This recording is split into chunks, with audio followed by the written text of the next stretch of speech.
Saya akan menerangkan pengenalan terhadap falsafah pendidikan kajian. Falsafah pendidikan kekuasaan adalah satu usaha kajian. Assalamualaikum dan selamat sejahtera. Kami daripada kumpulan 3 akan menerangkan implikasi pembelajaran atas talian.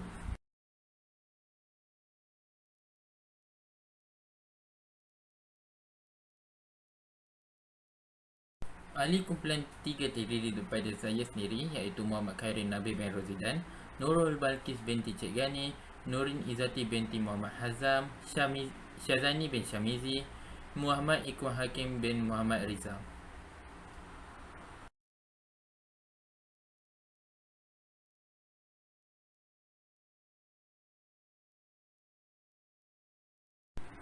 Saya akan menerangkan pengenalan kajian kami.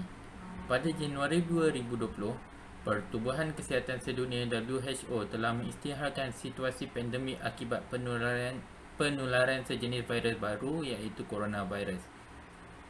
Virus ini menyebabkan wabak COVID-19 dan telah tersebar ke seluruh dunia dan termasuklah Malaysia. Selaras dengan pengisytiharan wabak ini, semua negara telah menutup semua sektor termasuklah sektor pendidikan yang mengakibatkan sekolah dan pusat pengajian tinggi ditutup.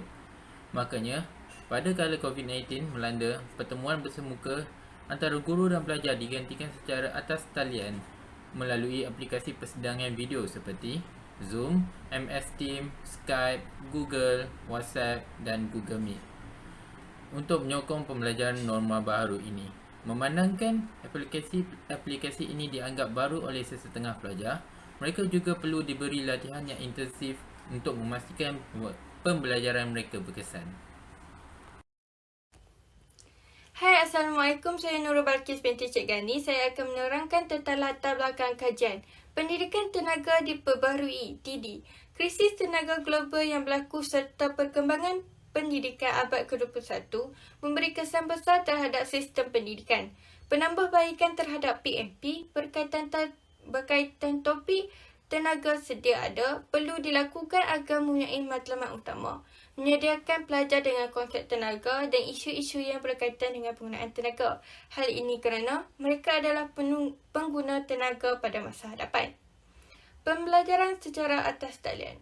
Pada zaman digital dan globalisasi ini, perkembangan ICT menuntut agar perubahan dibuat ke atas kaedah mengajar dan belajar. Perkembangan terkini menyaksikan ICT menjadi alat pemangkin utama untuk menyebar dan menyimpan maklumat dan seterusnya membantu pelajar membina pengetahuan baru.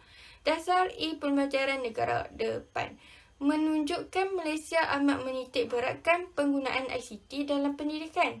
Import ICT dalam pendidikan amat ketara sekali. Implikasi daripada dasar baru ini, sekolah perlu membuat perancangan dan persediaan yang rapi untuk reformasi baru, PMP yang lebih berpusatkan pelajar dan berteraskan ICT. Pendidikan tenaga diperbaharui secara atas talian. Dalam menghadapi era liberalisasi dan globalisasi abad ke-21, para guru perlu bersikap kreatif dan inovatif dalam memperkasakan profesion perguruan agar golongan pendidik tersebut sentiasa bersaing dalam teknologi maklumat terkini. Salah satu inovasi yang perlu diambil perhatian ialah kepelbagaian dalam kaedah penyampaian maklumat kepada pelajar. Proses pelaksanaan PMP secara atas talian memerlukan guru yang berkemahiran dalam pedagogi yang melibatkan penggunaan ICT. Dengan cara ini, pelajar bukan sahaja dapat mengakses maklumat dan bahan pengajaran melalui web, namun mereka juga terlibat dalam aktiviti pembelajaran yang merangkumi sesi perbincangan maya, penstrukturan pengetahuan serta membentuk suasana pembelajaran kendiri pada bila-bila masa dan di mana-mana saja.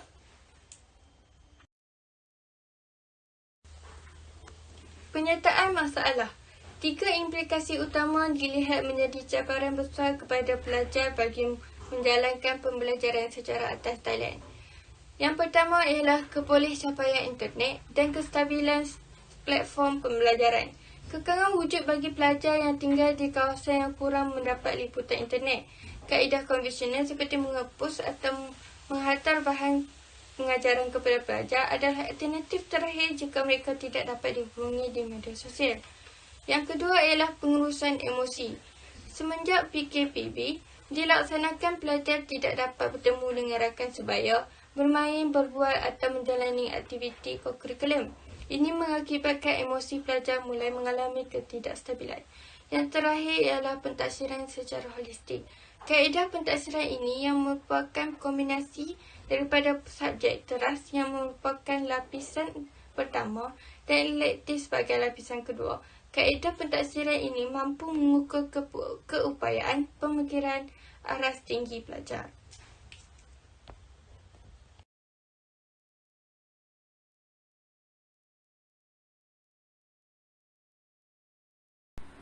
Saya akan menerangkan objektif kajian kami. Kajian ini secara umumnya bertujuan untuk mengkaji implikasi pembelajaran atas talian. Bagi mencapai tujuan ini, terdapat beberapa objektif khusus yang ditetapkan dalam kajian ini, iaitu yang pertama, menganalisa tahap keberkesanan pembelajaran atas talian dalam kalangan pelajar. Yang kedua, mengenal pasti cabaran yang dihadapi oleh pelajar dalam pembelajaran atas talian. Yang ketiga, mengkaji peranan dan komitmen ibu bapa dalam pembelajaran atas talian.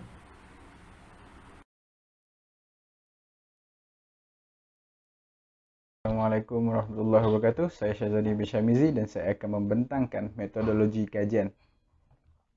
Apa itu metodologi kajian? Metodologi kajian ialah kaedah-kaedah yang diaplikasikan untuk mendapatkan maklumat-maklumat dan data-data yang diperlukan bagi mencapai objektif kajian. Metodologi kajian ini terbahagi kepada 4 bahagian, iaitu kaedah pengumpulan data, persampelan kajian, instrumen kajian dan penganalisaan data. Bagi kaedah pengumpulan data, data-data yang diperoleh ialah pengumpulan data primer dan data sekunder. Data primer diperolehi daripada maklum balas responden melalui pengedaran borang soal selidik. Bagi mematuhi pelaksanaan perintah kawalan pergerakan, borang soal selidik diedarkan melalui Google Form yang lebih mudah untuk diakses. Data sekunder pula ialah maklumat yang dikumpul dari pihak kedua atau penulis lain seperti jurnal, artikel dan kertas-kertas projek sarjana yang berkaitan. Seterusnya, persampelan kajian. Sampel kajian terdiri daripada skop yang luas, iaitu pelajar-pelajar di seluruh Malaysia serta ibu bapa dan penjaga yang mempunyai anak yang sedang menjalani pembelajaran atas talian. Pengedaran borang soal selidik berjalan selama seminggu dan disebarkan di medium sosial seperti WhatsApp, Twitter, Instagram dan sebagainya. Yang ketiga ialah instrumen kajian. Instrumen kajian yang digunakan dalam kajian ini ialah borang soal selidik. Antara sebab yang mempengaruhi pemilihan kaedah ini kerana ia sangatlah mudah untuk diuruskan dan memerlukan masa yang sangat-sangat singkat. Akhir sekali ialah kaedah penganalisaan data. Bagi kajian ini, skala Likert digunakan untuk mengenal pasti tahap persetujuan responden bagi setiap pernyataan. Skala ini mempunyai 5 peringkat iaitu 1 sangat tidak setuju, 2 sangat tidak setuju, tidak pasti, 4 setuju dan 5 sangat setuju. Sekian, terima kasih.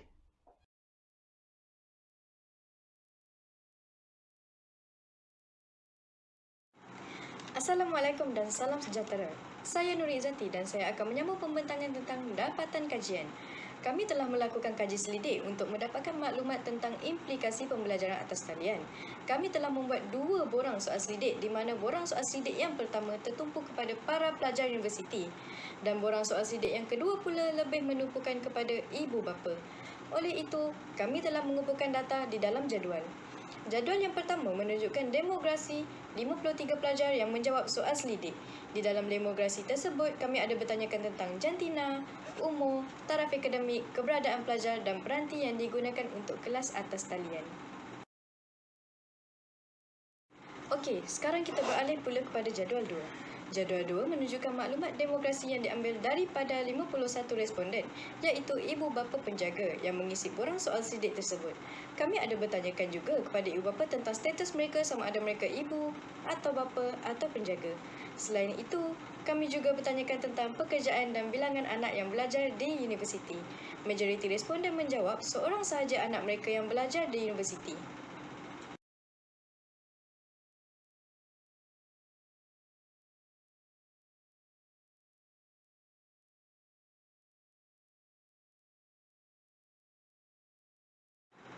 Mari kita beralih pula kepada dapatan terhadap objektif kajian.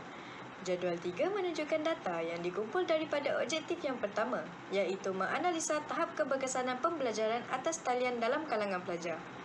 Bagi soalan yang pertama, pembelajaran atas talian memberi kesan positif terhadap CGPA pelajar. Majoriti responden menjawab skala 3 iaitu tahap sederhana. Soalan 2 pula, majoritinya masih sama, iaitu mereka berpendapat sederhana tentang pembelajaran atas talian lebih berinovasi dan kreatif. Tetapi, untuk soalan 3, ianya telah berubah. Anda boleh melihat kepada graf tersebut bahawa majoritinya telah berubah kepada tidak setuju bahawa tumpuan sepenuhnya dapat dibagi sewaktu pembelajaran atas talian berlangsung. Hal ini disebabkan oleh gangguan telefon bimbit sewaktu belajar dan suasana pembelajaran yang tidak kondusif.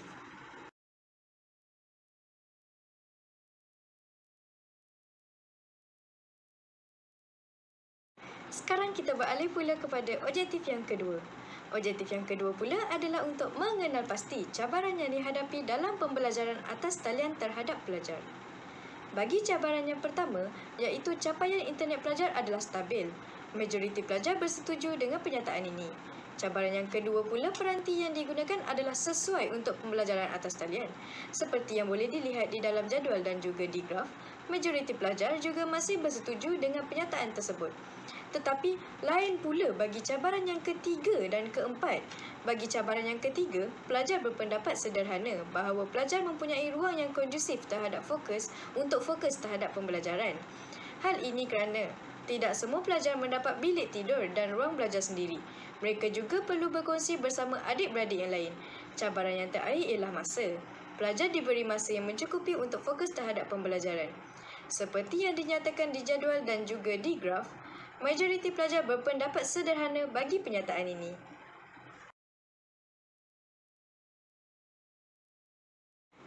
Mari kita beralih kepada objektif yang terakhir. Objektifnya adalah untuk mengkaji peranan dan komitmen ibu bapa di dalam pembelajaran atas talian. Bagi penyataan yang pertama, anak-anak diberi ruang yang kondusif untuk menumpukan perhatian semasa pembelajaran atas talian. Majoriti responden sangat bersetuju dan minoriti iaitu kosong responden sangat tidak setuju dengan pernyataan tersebut. Jika anda lihat pada jadual yang dinyatakan, soalan 2, soalan 3 dan soalan 5 mempunyai minoriti yang sama iaitu kosong terhadap sangat tidak setuju dan juga majoritinya memilih untuk sangat setuju dengan pernyataan-pernyataan yang dinyatakan seperti di dalam jadual tersebut.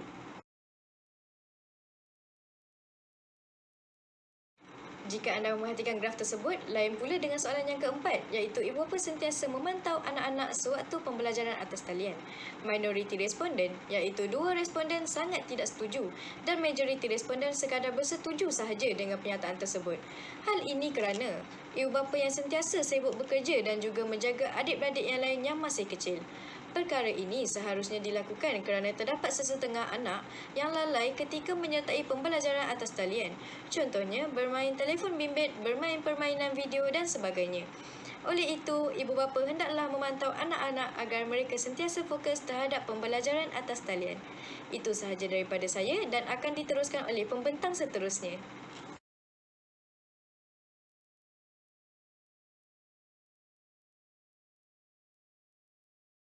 Di dalam bahagian kesimpulan, langkah dan cadangan. Pembelajaran secara atas talian memberikan peranan penting dalam melahirkan pelajar yang berkemahiran serta berpengetahuan terhadap bidang ICT selaras dengan perkembangan pesat teknologi pada era globalisasi ini. Berdasarkan kenyataan dalam institusi pembelajaran moden pada masa kini, kemajuan ini menjadi pemangkin dalam penyebaran ilmu serta penyimpanan maklumat dan dapat membantu dalam proses pembelajaran dengan lebih pesat. Sebagai individu terpelajar, haruslah adanya kesedaran diri dalam memastikan proses pembelajaran secara atas talian dapat dilaksanakan dengan sempurna. Antara langkah yang dapat diambil ialah dengan memohon bantuan dari pihak atasan dalam aspek akses dan capaian rangkaian internet. Pihak atasan sejurusnya dapat melaksanakan program pemberian data percuma serta pemberian alatan untuk proses pembelajaran atas talian seperti telefon bimbit dan komputer riba.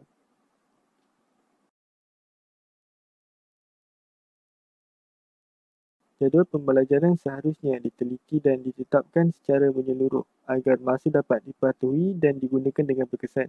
Seseorang pelajar yang mematuhi aturan pembahagian masa seharian dapat menyeimbangkan antara masa belajar dan masa bukan belajar seperti penyesuaian diri dan rutin seharian yang lain. Apabila masa dapat digunakan dengan sebaiknya, rutin dalam pembelajaran atas talian dapat berjalan dengan telus tanpa ketangguhan serta masa yang tidak mencukupi untuk menyelesaikan satu tugas yang diberikan. Pada sudut pandangan ibu bapa pula, ibu bapa perlu membuat pemantauan berkala terhadap pelajar agar pembelajaran secara atas talian dapat dilakukan dengan sempurna. Ibu bapa juga memberikan komitmen serta toleransi kepada semua pihak agar proses pembelajaran tidak terganggu seperti menyediakan persekitaran yang sesuai untuk belajar serta memastikan pelajar menggunakan alatan yang sesuai dalam pembelajaran. Ambillah langkah dan cadangan yang dikemukakan dari semua pihak yang terlibat amatlah penting. Hal ini kerana pembelajaran dalam talian amatlah penting sebagai pembangkit negara maju yang selaras dengan negara-negara membangun yang lain dan dapat menuju ke arah penerimaan ilmu dengan cara yang bersesuaian. Statistik dari kajian yang dijalankan terhadap pelbagai pihak menunjukkan bahawa teknologi dan pemodenan kian membangun. Justru, proses pembelajaran haruslah ditingkatkan demi melahirkan masyarakat terpelajar yang membangun. Masyarakat kini haruslah sedar akan kepentingan pendidikan terhadap semua pihak melalui pelbagai langkah dan kaedah bersesuaian untuk menentukan arah dan panduan pendidikan di Malaysia. Terima kasih.